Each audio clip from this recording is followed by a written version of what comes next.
আসসালামু আলাইকুম, কেমন আছেন সবাই? আশা করি ভালোই আছেন। আমিও আপনাদের বোন আলহামদুলিল্লাহ অনেক ভালো আছি। গ্রাম থেকে আবার একটা ব্লগ ভিডিও নিয়ে চলে আসলাম। আর আজকে কিন্তু দেশি মুরগির ঝোল রান্না করব, আর সম্পূর্ণ রেসিপিটা দেখবেন।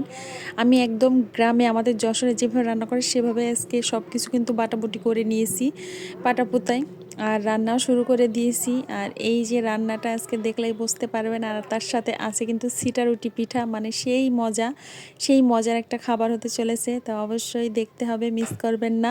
ভিডিওটা ভালো লাগলে অবশ্যই লাইক কমেন্ট করে পাশে থাকতে হবে। তো আমি একে একে সব মশলা একটু তেলে ভেজে নিব, তারপরে মাংসটা দিব। আর আমি নিজে থেকেই কিন্তু রান্না করতে চাইছি, যে একটু দেশি মুরগির রান্নাটা একটু দেখাই আপনাদের। গ্রামে আসছি, রান্না করতেছি। আমি কিন্তু রান্না বাড়া করি না, কারণ এই কালিকুলি মাখে মাটির চুলায় কালি লাগবেই, আর মাটির চুলায় নাকি অনেক স্বাদ, এটা সবাই বলে। আর আমিও জানি মাটির চুলার রান্নায় বেশি মজা। শহরে যে আমরা গ্যাসে রান্না করি সেটা কিন্তু এমন হয় না, স্বাদটা এমন আসে না। আর আমি মাংস ঢালার সময় এক পিস মাংস পড়েও গেছিলো। আমি তো ভয় পেয়ে গেছিলাম হয়তো বা চুলার ভিতরে চলে যাবে, কিন্তু না, দেখি উপরেই পড়ছে। মানে মনে মনে ভাবছিলাম এক পিস যদি পড়ে যায়, তো দেখি সত্যি সত্যিই পড়ে গেছে। যাই হোক, মাংসটা কষাইতেছি। আর মাংসটার কালার এত সুন্দর হয়েছে, মানে মরিচটা আসলে বাটা মরিচতে রান্না করলে মাংসের কালার যেমন, স্বাদও তেমনই হয়। আমি অনেক ভিডিওতে আপনাদের এমনই বলছি যে বাটা মশলায় রান্না করার স্বাদই কিন্তু অন্যরকম।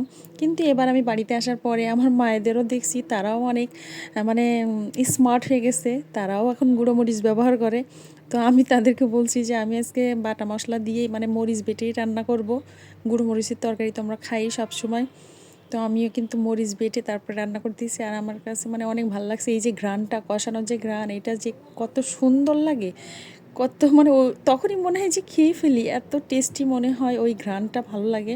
তো যাই হোক, আমার কষানো হয়ে গেছে, আমি ঝোলের পানিও দিয়ে দিচ্ছি। আর আমি কিন্তু একটু ঝোল ঝোলই রাখছি। আবার বলবেন যে এত ঝোল, আসলে ছিটারুটি পিঠা দিয়ে মুরগির মাংস খেতে হলে একটু ঝোল রাখতে হয়, তার জন্য একটু ঝোল রাখছি। আর যেহেতু আলু দিয়ে আছে, তো ঝোলটা সেখানে একটু টানবেই।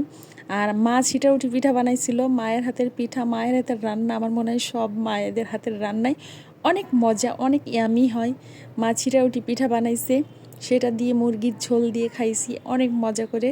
আর ছিটারুটি পিঠা এভাবেই বানায় আমাদের এদিকে। আপনাদেরকে কীভাবে বানায় জানি না। এই যে কলার ডাঁটিটা দেখছেন, কলার পাতার ডাঁটি কেটে তেল দিয়ে দিল।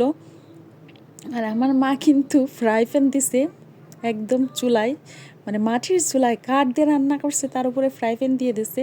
কত সাহস দেখছেন, কালি লাগবে কিন্তু নিচে, তার উপরও করে নাই, কারণ এটাতে পিঠা ভালো উঠবে তাই।